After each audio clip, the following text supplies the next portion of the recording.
Conservadores e libertários podem não ter muitas referências no mundo dos quadrinhos, mas apesar do aumento do autoritarismo, surge um novo herói, Destro, a última resistência pela liberdade num Brasil cada vez mais comunista.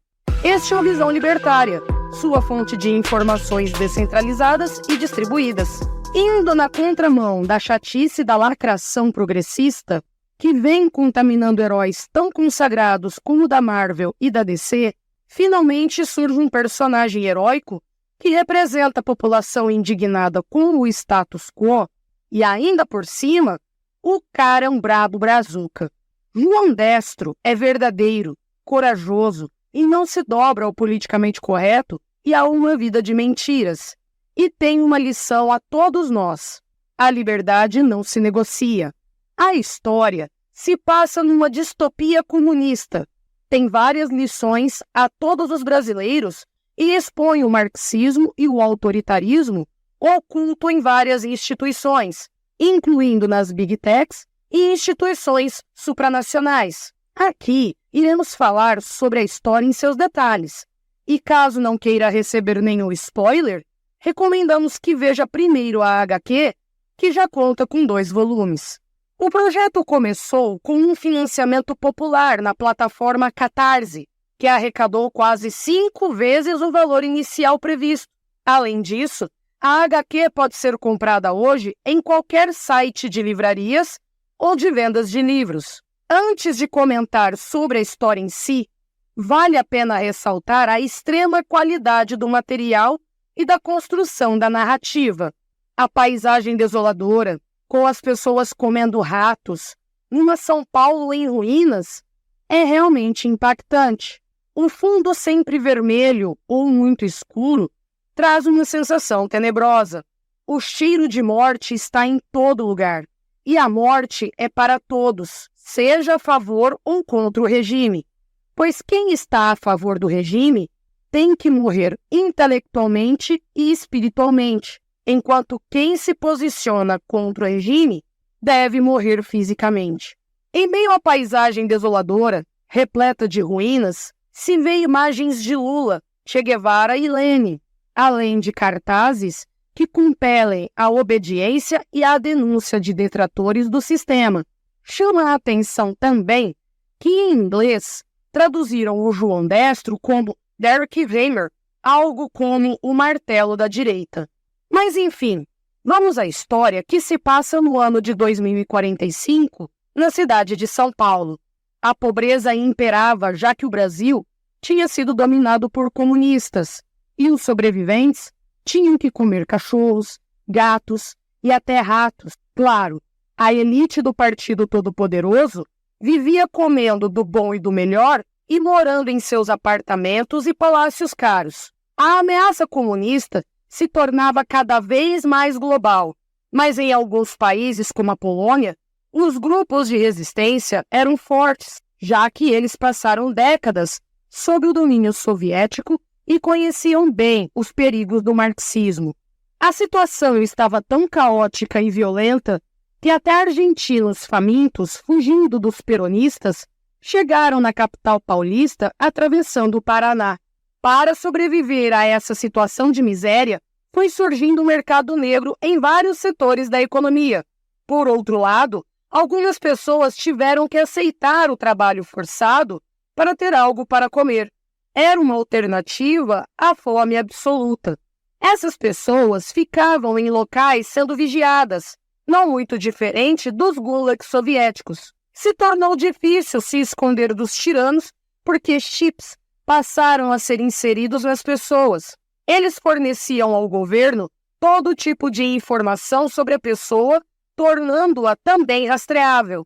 O regime tinha seus soldados em praticamente todos os lugares, além de usar tecnologias como drones e câmeras para perseguir e procurar seus dissidentes. Em dado momento de dificuldade para sobreviver, o protagonista da história começa a relembrar seu passado como militar. Sua esposa, quando estava dirigindo um carro, foi abordada por um assaltante que a matou. O criminoso, que tinha 13 passagens pela polícia, estava livre e, como sabemos, O judiciário brasileiro é muito brando com essas pobres vítimas da sociedade. O protagonista reflete como isso tudo é um reflexo do aparelhamento dos comunistas, não só em universidades, mas em cargos importantes das cortes brasileiras. Nosso herói chega à conclusão de que a bandidolatria predominante no nosso país e o garantismo penal direcionado aos amigos do rei foram responsáveis pela morte de sua amada. Voltando ao presente sombrio da trama, o governo anuncia uma nova medida econômica para conter a inflação. Se trata de uma nova unidade monetária. O real passa a se chamar real rubro, e a nota tinha estampado em seu centro o rosto de Che Guevara, considerado a grande referência do regime. Nosso herói explica como a tirania cresceu. Ele lembra que as coisas foram piorando com a eleição de um presidente de direita nos Estados Unidos, o que fica claro ao leitor da HQ ser Donald Trump. Como os poderosos que fazem parte da elite oculta não o queriam na Casa Branca, eles tomaram a decisão de intervir com mais rigor em vários países. Assim, Brasil, Itália, Hungria, Polônia, Grécia, Finlândia, Turquia e a Suíça foram tomados por governos revolucionários marxistas. O relato de Destro nos mostra que já havia um grande domínio marxista em vários setores, como a mídia, a arte e a cultura em geral. E podemos ver como essa estratégia gramsciana estava bem avançada. Mas vemos na HQ como a esquerda política, apesar de suas narrativas bonitas de salvar o planeta e combater os extremistas, só queria o poder absoluto. E para isso, essa elite resolveu mudar a linguagem para confundir e controlar as pessoas mais facilmente. Citando o protagonista da história, João Destro, ele nos conta: quando as palavras perdem o seu real sentido, a sociedade entra em colapso. A esquerda precisa do caos. No caos, é mais fácil tomar as estruturas e subvertê-las, redesenhar a sociedade.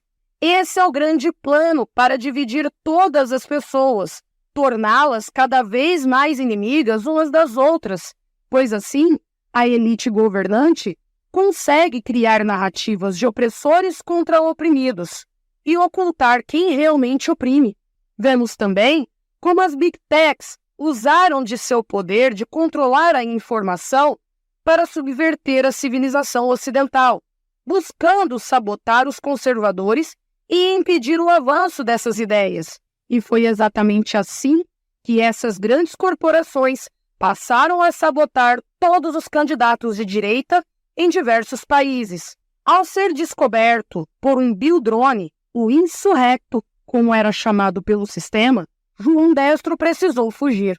A missão de eliminar o dissidente era importante para servir de exemplo para todos os outros. Essas pessoas que buscavam a liberdade e desafiavam as leis tirânicas do regime eram consideradas contra-revolucionários e inimigos do povo. Nada diferente do que já acontecia em países comunistas. 3 divisões armadas foram enviadas para caçar um misterioso homem de capuz que tinha habilidades incríveis de luta, fuga e tiro.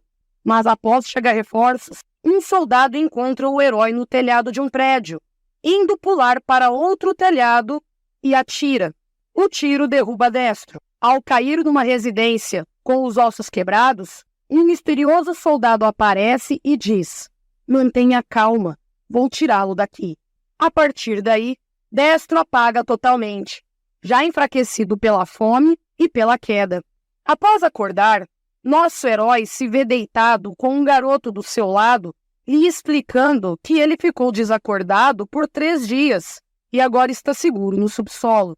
É revelado ao Destro que quem o salvou foi um homem considerado por muitos uma lenda urbana, conhecido como o Doutrinador, um misterioso soldado que faz justiça. Esse grupo clandestino que vive escondido se trata de pessoas não chipadas, que buscam a liberdade fora do controle do regime. Por isso, formaram uma sociedade no subsolo da cidade. Os membros do grupo que estavam por trás de seu resgate era uma equipe chamada A Insurreição, que já o estava monitorando. João conhece então o padre Marcel, que já fazia parte desse grupo clandestino. O padre lhe entregou seu crucifixo e citou a passagem bíblica de Jeremias, capítulo 15, versículo 20. Eu farei de você uma muralha de bronze fortificada diante deste povo. Lutarão contra você, mas não o vencerão, pois estou contigo para resgatá-lo e salvá-lo. Seja esta muralha, João Destro. Meses se passaram e João continua escondido com seus companheiros de luta. O padre os revela uma pilha de livros, entre eles a própria Bíblia, a obra O Ópio dos Intelectuais de Raymond Aron, além de inúmeros outros títulos, dentro dos quais constam os de Thomas Sowell. O plano era escanear um por um para colocá-los novamente na internet e permitir que as pessoas voltem a ter acesso a tantas obras que agora eram proibidas. O problema é que a organização Open Globe, liderada por Alexander Sezek, estava desenvolvendo um plano maligno de implantar nas pessoas um novo chip subcutâneo para controle, além de um novo bloqueador cerebral para os trabalhadores dos gulags. Alexander alegava que essas tecnologias têm a ver com a segurança e direitos humanos, e que o controle trazido por essas novas tecnologias evitaria crimes violentos e roubos de armamentos do Estado. Mas durante o discurso, João Destro o assassinou de longe, usando uma arma de longo alcance. Isso deixou todas as lideranças mundiais chocadas. Era o início de uma nova guerra entre os insurgentes e a elite dominante.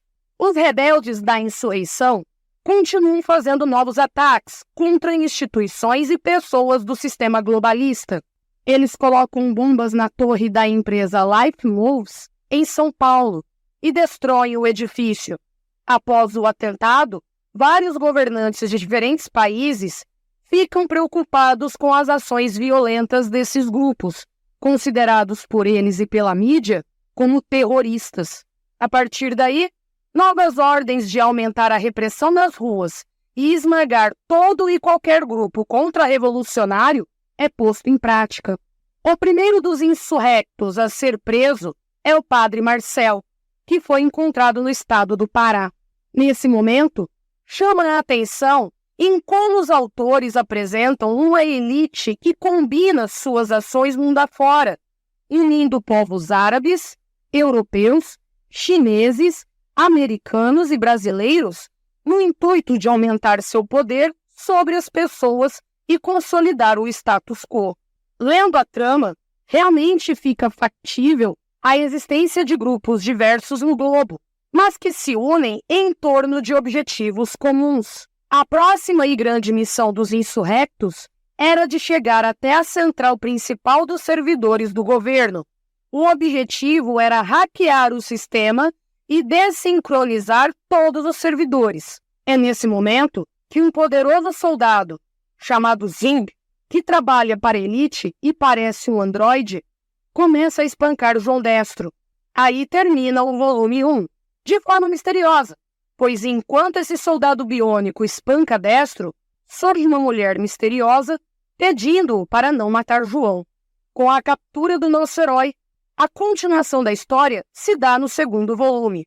No pós-fácil da HQ, após clamar sobre a importância da direita brasileira tomar de volta o setor cultural sequestrado pelos revolucionários marxistas, encontramos o importante recado de Guilherme Federico Ramos. Destro nos traz a ideia de que um conservador não é e nunca pode ser um covarde. Ele tem na coragem uma de suas maiores virtudes, por mais destros no Brasil. Enfim, João Destro não é apenas um herói comum que defende os valores morais e a cultura antiga da sociedade, mas, acima de tudo, ele defende a liberdade alheia e sabe que ela não tem preço. Essa HQ representa um rompimento com uma cultura woke que está cada vez mais politicamente correta e tediante, e dá voz aos valores que a direita defende.